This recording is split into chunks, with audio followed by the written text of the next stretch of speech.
Good morning and welcome to Morning Movie News, where Warner Brothers is 110% in the James Wan business. Not only is he going to direct their upcoming Aquaman movie, but they are making a huge number of Conjuring films. Not only do they have The Conjuring 2 currently dominating in theaters, it's already passed 100 million worldwide, and it was not only the #1 movie of the weekend domestically, but it was the #1 movie overseas, outside of China, of course, where Warcraft dominated. Warcraft got China, The Conjuring 2 got everything else. And in the wake of that success, it looks like they want to greenlight another Conjuring spinoff, this time The Nun. Now, they already have Annabelle, which was a huge hit. You know, I said I liked Annabelle. I found it charming. It reminded me of like some of the old, like scary novels I read when I was a kid. And some of you were like, that's ridiculous. Annabelle is garbage. But have you seen Annabelle's box office numbers? Annabelle was made for $6.5 million. That was the budget, not including advertising. But worldwide, it pulled in $256 million. That is an incredible return on Warner Brothers' investment. I dare say that no other movie that they make offers that kind of return. So not only is Annabelle 2 slated for 2017, but now, of course, they have The Nun. And I'm sure another Conjuring film will be greenlit soon as well to further explore the adventures of the Warrens. Or as I suggested in my spoiler review, perhaps focusing on their daughter to some degree. But anyway, The Nun is particularly interesting because it was reported that that character was added at the last minute. So, hey, Rogue One, don't worry too much. There's hope for reshoots. Sometimes it works out real swell. So apparently, originally, the character tormenting the Warrens was just a regular old demon, right? Just a demon with devil horns. But James Wan at the last minute was like, you know what would be cool? A demon nun. So he had that actress come on board, and they did last-minute reshoots just 3 months prior, and they changed some things digitally, like the painting that Ed Warren does, but then other things, like, for instance, some of the sequences with Vera Farmiga's character versus the nun. I don't want to give anything away if you haven't seen it, but when they're in that special room together, some of that was shot additionally. But that's pretty cool, and it worked out so well. James Wan will, of course, produce, and then David Leslie Johnson, who co-wrote The Conjuring 2, is working on the script. No word on who will direct. Maybe if David Leslie Johnson plays his card rights, he can move up a position and direct as well as write. But I think that's very cool. I liked Annabelle. I liked The Conjuring. It was more of the same, but people are apparently enjoying the same. They want more of it. And so I think Warner Brothers is certainly correct to give it to them. I think at some point they're going to have to evolve this franchise a little bit, but maybe they can do it, very, very, very subtly. We'll see. We'll see. The Conjuring did very, very well. Annabelle did very, very well, and we'll see if this franchise continues to deliver. But, it's interesting. The Warner Brothers was so eager to make movies about the Warrens. They were like, we know this is going to be a hot franchise, and James Wan talked about that. They had big meetings with him, and they were like, don't mess this up, James Wan. This is a big deal, for us.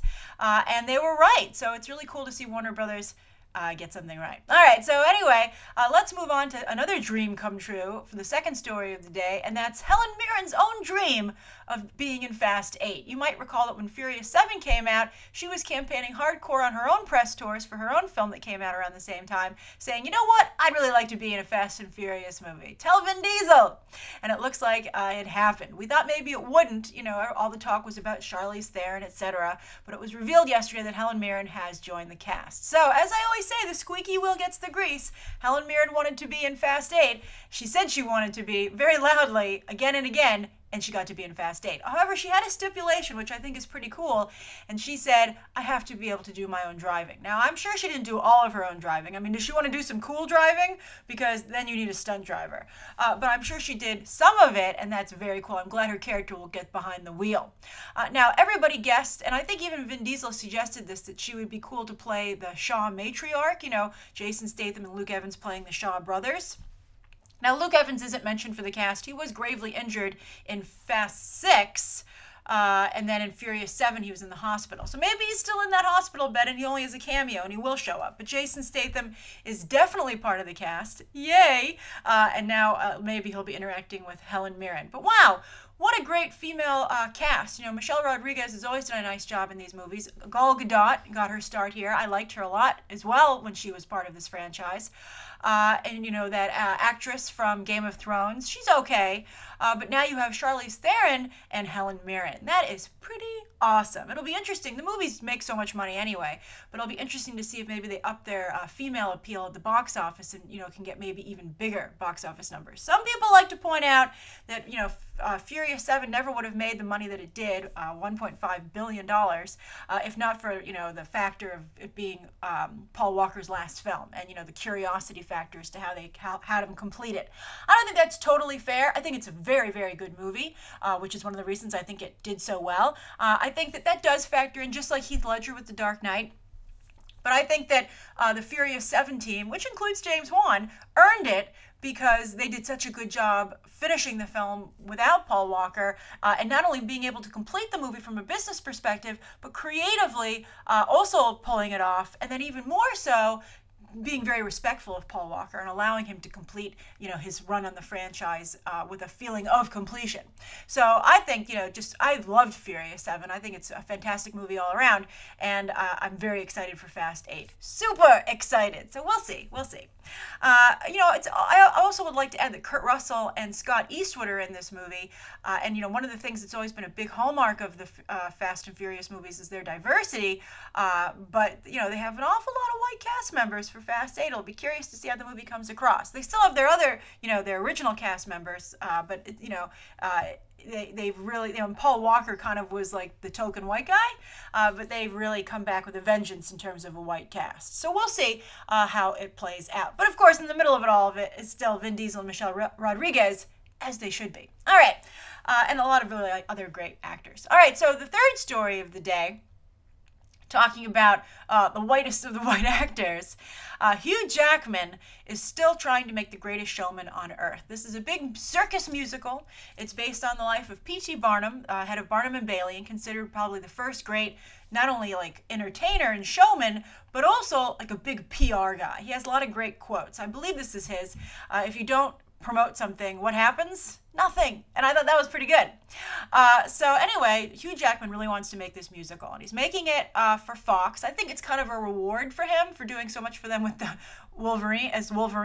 So they're like, sure, we'll pay for this and let you make your this big musical. And of course, Hugh Jackman's very eager to do a musical. I mean, it went very well for him with Les Mis. He was Oscar nominated, did not win, but still very well received for his work there. And then, of course, he has a very good Broadway background. And also, you know, he got on Hollywood's radar, or at least Bryan Singer's radar, playing Gaston in the Australian version of Beauty and the Beast. So he comes from a musical theater background. So, and, you know, of course, he hosted the Oscars, where he also showed off his musical theater chops, got a couple of Wolverine jokes out of that, but still, and he embraced it. You know, he sang "I Am Wolverine" famously or infamously, depending on how you think it went. But this is a very important musical to him. But he got a big assist, it looks like, or he's going to get a big assist from Zac Efron, who is in talks to join. And Zac Efron, of course, also comes from musical theater. He comes from High School Musical on the Disney Channel, movies 1, 2, and 3. And then also he was in Hairspray. So he moved away from from musical theater, you know, first trying to be a dramatic actor, didn't work. Now he's in comedy, where it sometimes works.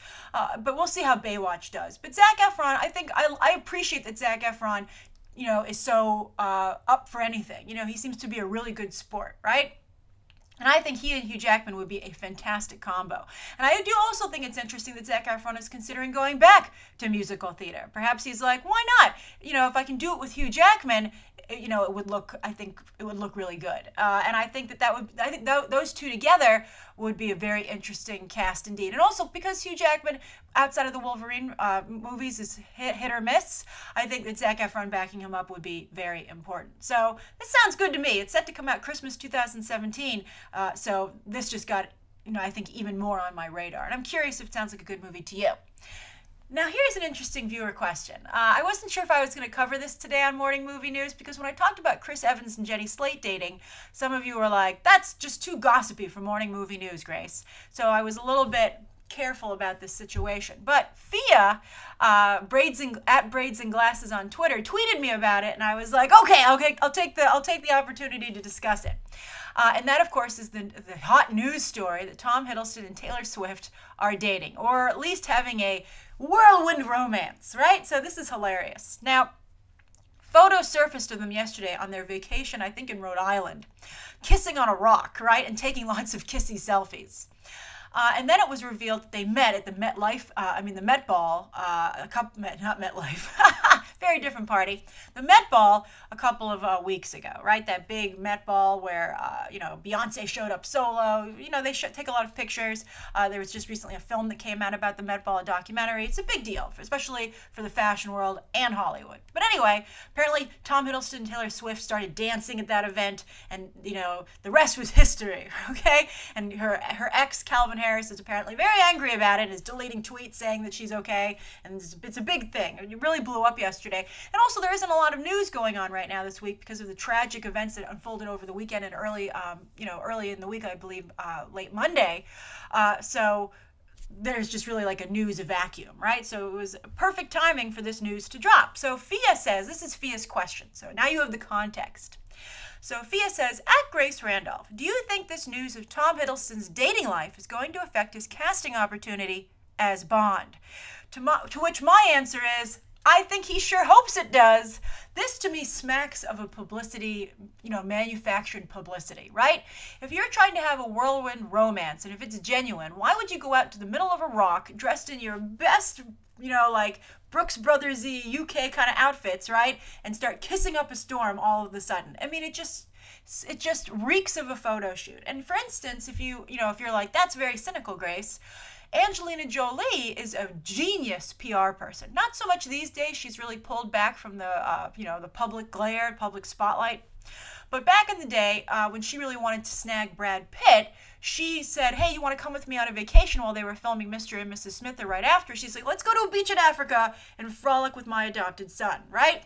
And she let the press know where she was going to be. And so they got all these photos. And, actually, Princess Diana used to do the same thing. She would always call up the press and say, here's a hot tip. I'm going to be in so-and-so. You better come you might want to come take my picture. And that's, very, very clever.